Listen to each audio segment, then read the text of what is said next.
Hey, it's Mike here, and today I'm responding to a recent Oxford debate, essentially asking, should people adopt veganism on a larger scale? There's a side that argued for, and of course a side that argued against, and many of you sent me this because there was one woman in particular, Katie Hopkins, who just seems so unhinged in some of the clips, and so I went through and started watching all of the debate, and then I got to her, and 2 sentences in, I was like, I should just do an organic response to this. That if you do not eat meat, your testosterone levels are considerably lower. It is also proven that your member will be smaller.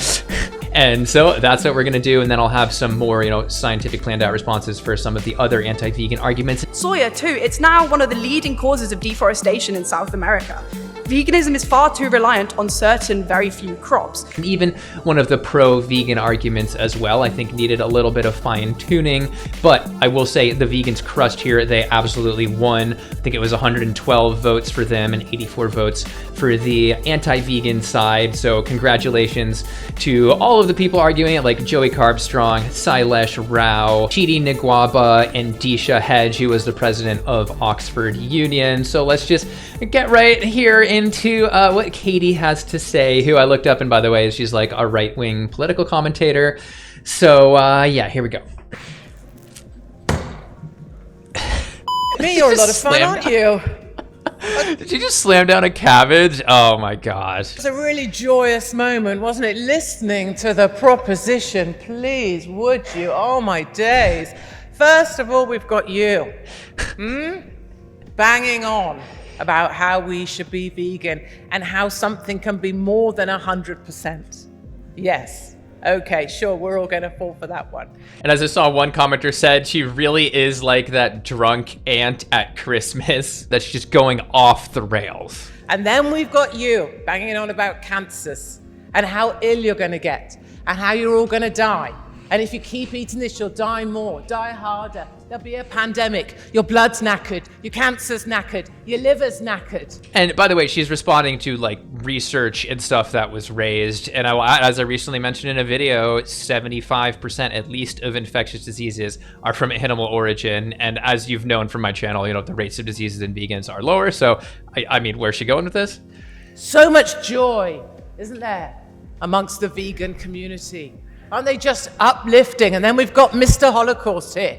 So she's basically saying, like, I feel like she's appealing, like, oh, you're clearly not getting any pleasure being vegan. You should be a hedonist and just eat all of the animal products. Mr. Holocaust. We're nearly into Christmas. It's the Holocaust. You eat a cow. It's the Holocaust. You murderers! This girl in the background, woman, I should say, in the background, I can tell she's just like cringing at I don't even know what side she's on or whatever, but.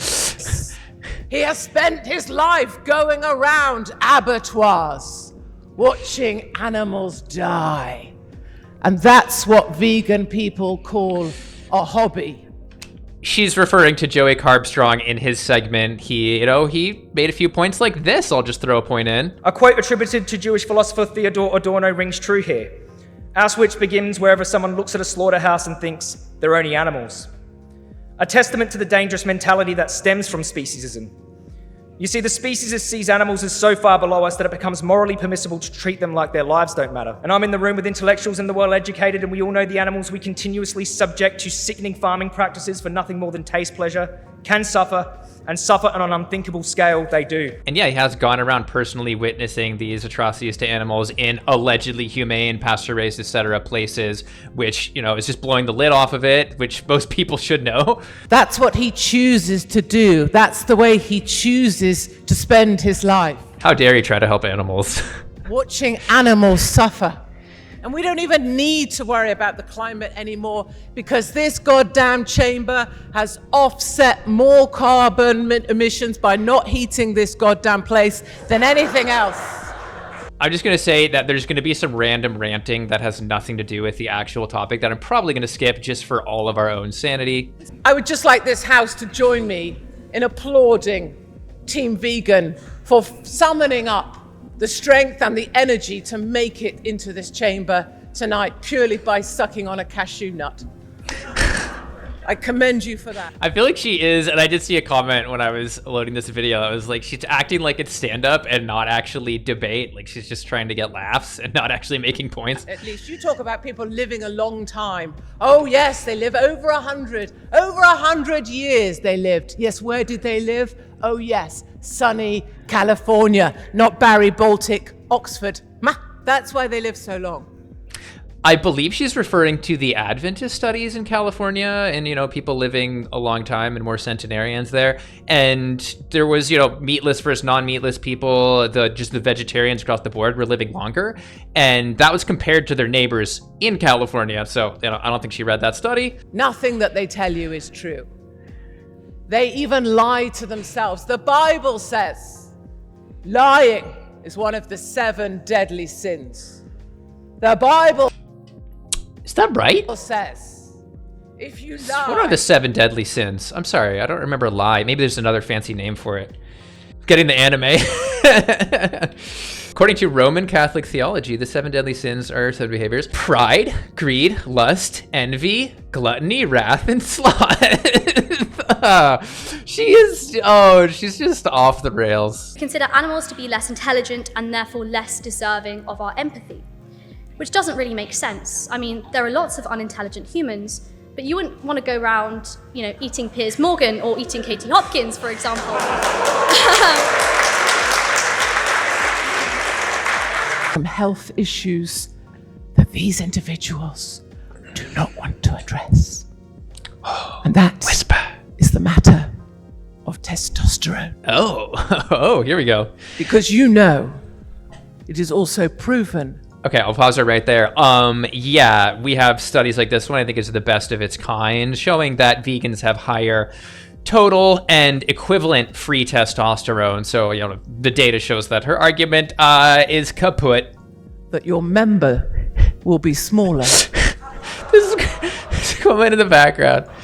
Your member will be smaller. Okay. Than the good people who eat meat. That's actually a really funny argument to make. Of course, she's not citing any research on that, but there's good data from multiple sort of angles that she's completely wrong on that. First of all, we at least had a little pilot study that they showed in Game Changers that gave people that meat-based meal and then that plant-based meal different nights, and then they measured their erection frequency throughout the night, and their erection frequency was 300 to almost 500% after the vegan meal compared to the meat meal. So, that's a way of looking at size. I also don't think we should body shame here or anything, but there is, an obesity related thing, at least in terms of how long it's gonna look, how much fat there is in that pelvic area affects that, to the point where I just looked quickly and, there are studies like this where people are freezing off their upper pelvic fat to try and get, an extra, centimeter down there. So that's worth mentioning, and that vegans average normal BMI, unlike other groups in the US, for example, and that we have randomized controlled trials showing that a vegan diet leads to weight loss. So I thought I would just mention that, as well as, of course, the increased blood flow we see. I mean, we've had people with heart disease raise the flag again after having erectile dysfunction for years, as we saw in Forks Over Knives. When you're a teenager, you see a female and so on, it gets kind of excited. And the first reaction physically, it gets attention, raise the flag, I call it. This happened to us.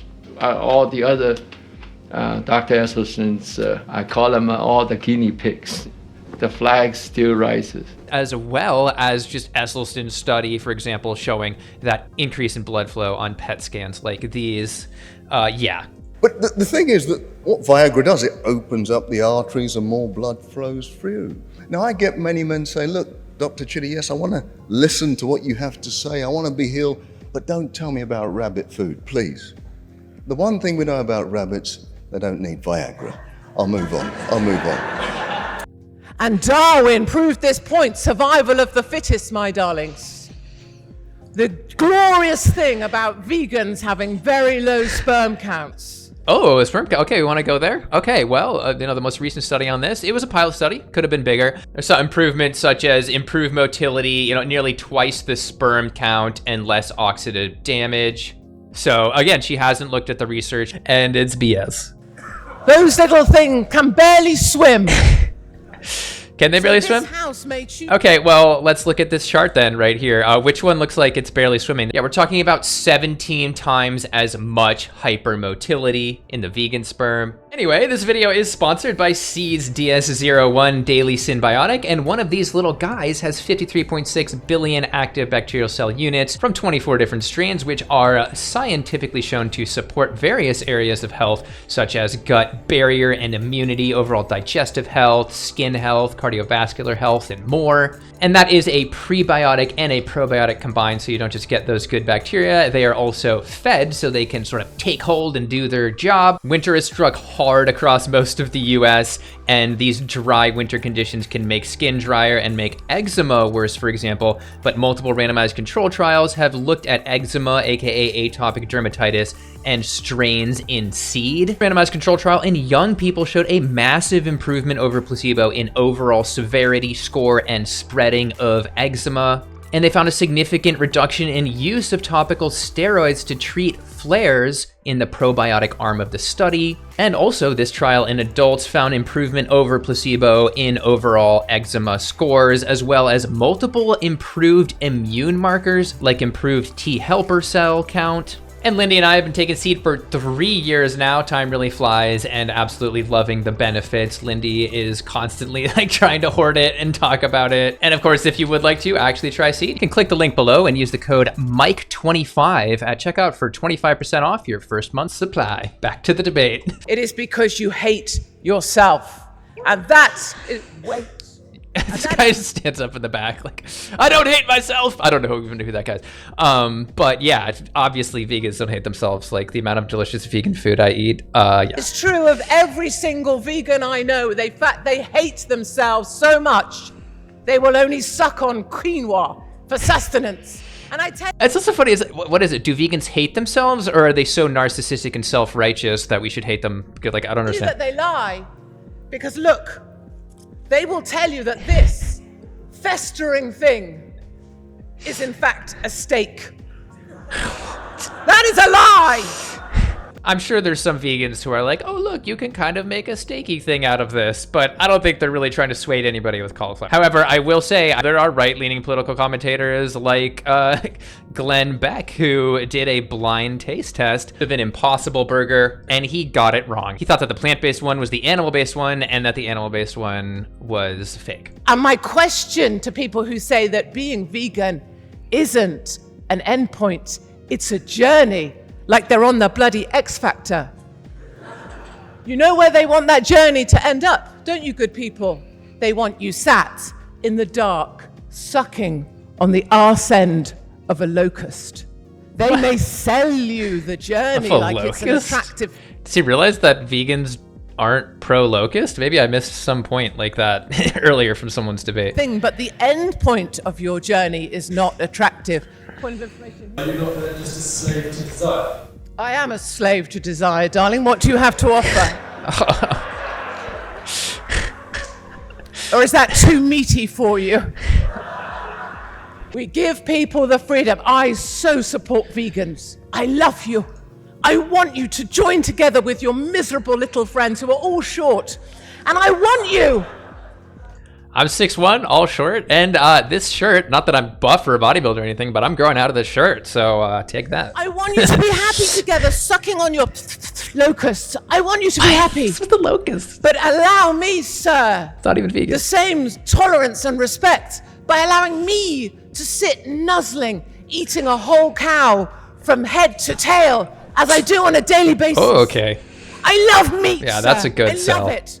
And all I plea from... Are you noticing the difference here? Is that she's saying you have the freedom to do whatever you want, even though there's no like, particular victim, but I should have the freedom to do what I want to other victims. I mean, that's, you know, obviously the animal's the victim there. So it's a little bit of a lopsided argument, but, you know, people view it as equal, and because they obviously have blocked out the fact that there's like a real sentient victim. I guess maybe she acknowledged she wants to eat this whole cow. I don't know. you as a tolerant individual is to give me the freedom. Let these people have the freedom to choose. And the most vital point I came here to make. I will say, like, if she wants to give everybody the freedom to choose whatever they want to do, then she should, allow people to have the freedom to murder other people, the freedom to, assault other people in all of the bad ways, etc. She's arguing for that, essentially. And now let's touch on some of her team's anti-vegan arguments. We have Dr. David Rose, who's basically saying, hey, we can make meat farming more sustainable. Here he is. Not all meat, fish, dairy is produced in the same way. And I have longer videos on this, but we're really talking about just that overall inefficiency of feeding animals plants, because that's what they eat to get bigger. This was mentioned a little bit by some of the pro-vegan side, but just looking to grazing these ruminants, for example, cattle emit about 3.5 times as much methane when they're grass-fed than grain-fed. Then they take about twice as long to get to maturity. So we're talking about like 7 times as much carbon emitted there. So if you're able to sequester some carbon in the process, like it's going to be dwarfed by the amount that is going to be emitted. And of course, with these insane grazing requirements and how long it would take to graze these animals to maturity, you're going to need way, way, way more land. Some of Professor Miles Allen's research of this university, he argues, and I'm quoting here, that we don't actually need to lower meat consumption to stabilize global temperatures. And that's based on his research that looks at the short-lived nature of methane, which gets a terrible reputation in animal agriculture, but doesn't actually stay in the atmosphere permanently, but is often treated as such in the calculations that are used on the vegan side of the argument. But most of the figures actually use a 100-year time frame, which makes cows look better. I mean, methane is even more powerful over 10 to 20 years, like up to 100 times CO2. And this is a time frame that we need to stop climate change in. We're talking about tipping point, releasing frozen methane reserves in the earth, as well as slowing the ocean currents, which determine the weather. And then we have a couple points I wanted to address by Mann and Hammond along the lines of, environmental stuff and social stuff as well. Really takes the angle of it'd be really hard to be vegan. Most people don't want to go vegan. And like my family would disown me? What? Not to mention the fact that these animals will simply cease to exist outside of a system of ownership. The animals that we consume are not built for nature, and I'm not sure what Proposition thinks will happen to them if we neglect them. I mean, I suppose either we domesticate them, I'm not sure if you want a cow actually in your house, but I also just think this is just as morally objectionable as milking them, or we leave them to die. No, thank you. It's a really weird point. It's like she's saying that being a vegan on a larger scale would just automatically mean neglecting all farm animals. I feel like that's a major straw man argument. And it's like she's an Oxford student.